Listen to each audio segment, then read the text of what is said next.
જય શ્રી કૃષ્ણ મિત્રો, આજે આપણે જાણીશું કે રામદેવ પીરે સમાધિમાં પ્રવેશ પહેલા તેમના ભક્તોને કયા 24 ફરમાનો આપ્યા. વિક્રમ સંવત 1515ના ભાદરવા સુદ એકાદશીના પવિત્ર દિવસે ભગવાન શ્રી રામદેવજી મહારાજે મહાસમાધિ ધારણ કરતા પહેલા તેમના ભક્તજનોને 24 આદેશરૂપ સત્ય કથન આપ્યા. આ ઉપદેશો જીવન માટે પ્રેરણારૂપ છે અને સત્યના માર્ગે ચાલવાનું માર્ગદર્શન આપે છે. પહેલું ફરમાન, પાપથી સાવચેત રહો અને જીવનને સદ્ગુણોથી શણગારો. દરેક જીવાત્મા પ્રત્યે દયા રાખવી અને કોઈ પણ ભૂખ્યા લોકોને ભોજન કરાવવું એ જીવનનું મહત્વપૂર્ણ ધ્યેય હોવું જોઈએ. બીજું ફરમાન, તમારા ગુરુના માર્ગદર્શન હેઠળ જીવનના સાચા મર્મને સમજવાનો પ્રયાસ કરો. સમય ખૂબ જ ઓછો છે, તેથી સાચું શું અને ખોટું શું તે સુજ્ઞતાથી ઓળખો. ત્રીજું ફરમાન, નિંદા, ઈર્ષ્યા અને અણગમામાંથી દૂર રહો.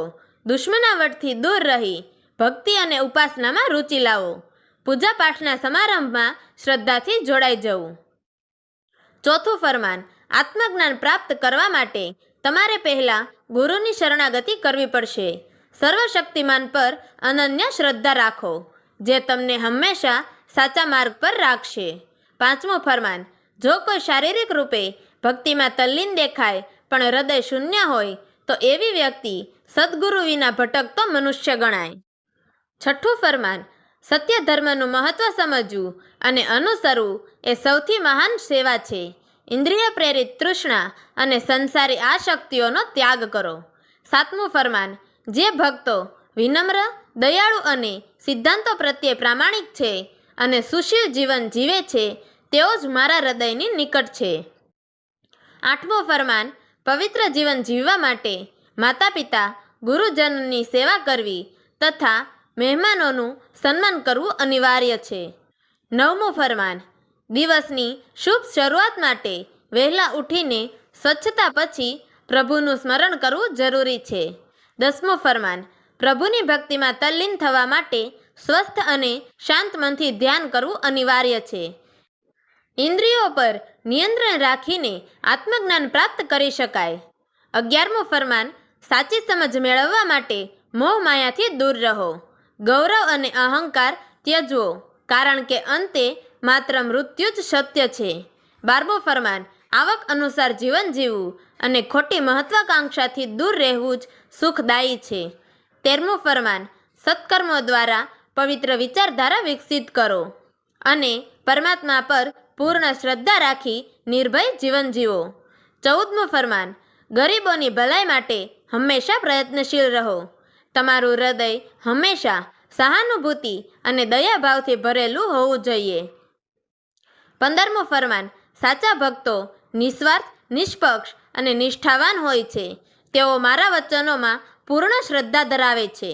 16મું ફરમાન, જે ભક્તો જાતિ અને ધર્મના ભેદભાવ વગર માનવ સેવા કરે છે તેઓ મારી ભક્તિ માટે પાત્ર છે. 17મું ફરમાન, જે ભક્તોને હૃદયપૂર્વક મારા પર સ્નેહ છે તેઓ જ મારા દ્રશ્ય અને અદ્રશ્ય રૂપને ઓળખી શકશે. 18મું ફરમાન, કોઈ સત્યના પથ પર ચાલે છે તો કોઈ મિથ્યાના. જે બુદ્ધિ પ્રધાન છે તે સાચા પથ પર છે. 19મું ફરમાન, દુર્ગુણો ધરાવતા લોકો સત્યની ઉપાસના માટે યોગ્ય નથી. જે લોકો વ્યભિચારમાં વ્યસ્ત રહેતા હોય છે તેઓ મારા ઉપદેશને પાત્ર નથી. 20મું ફરમાન, જે લોકો સારા કર્મ કરે છે અને મારી ભક્તિમાં અડગ છે તેઓ મારા આશીર્વાદ પ્રાપ્ત કરવા લાયક છે. 21મું ફરમાન, તમારા સમક્ષ અનેક ઉપદેશો અને વિચારધારા આવશે, પરંતુ તમે સત્ય અને નૈતિક મૂલ્યો દ્વારા જીવન જીવશો તો મોક્ષના પથ પર આગળ વધશો. 22મું ફરમાન, ભક્તિના 9 પ્રકાર છે જે સાચા ભક્તો પોતાની જીવનશૈલીમાં અપનાવે છે. ભક્તિનો સાચો માર્ગ તેમને મોક્ષ તરફ દોરી જાય છે. 23મું ફરમાન, નિસ્વાર્થ સેવા કરનારા હંમેશા પુણ્યશાળી છે. જે લોકો કોઈ લાભની આશા વગર દાન કરે છે અને ખુશી ખુશી જીવન જીવતા હોય છે તેઓ મારા પ્રિય છે. 24મું ફરમાન, હું મારા ભક્તોના હૃદયમાં હંમેશા રહું છું. મારા ભક્તોની સુરક્ષા અને કલ્યાણ માટે હું સદાય હાજર છું. જ્યારે પણ ધર્મની રક્ષા માટે મારી જરૂર પડશે હું વિવિધ રૂપોમાં અવતાર લઈશ. ભગવાન રામદેવ પીર મહારાજે તેમના 24 ફરમાનો આપી અંતમાં ભક્તોને સંદેશ આપ્યો કે આ 24 પવિત્ર ઉપદેશો જીવન માટે માર્ગદર્શક છે. તેને અનુસરી ભક્તિ અને પરોપકારના માર્ગે ચાલો અને પરમાત્માની કૃપા હંમેશા મેળવો. અફવા અને મિથ્યા ભ્રમમાં ન આવશો.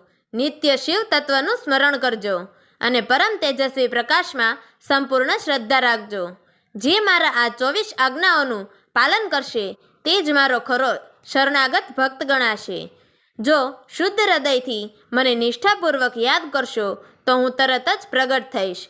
આ મારું સૌને અવિચલ વચન છે. આ નિવેદન આપ્યા બાદ ભગવાન રામદેવ પીર મહારાજે મહાસમાધિ લીધી. તો મિત્રો, તમને અમારી આ વાર્તા પસંદ આવી હોય તો અમારી ચેનલને લાઈક કરજો, શેર કરજો અને નિજ ધર્મ માટે શિવ પાર્વતી વચ્ચે થયેલા સંવાદ વિશે આગળના ભાગમાં જાણવા માટે નીચે આપેલા બ્લેક બટનને ક્લિક કરી અમારી ચેનલને સબસ્ક્રાઈબ જરૂરથી કરજો.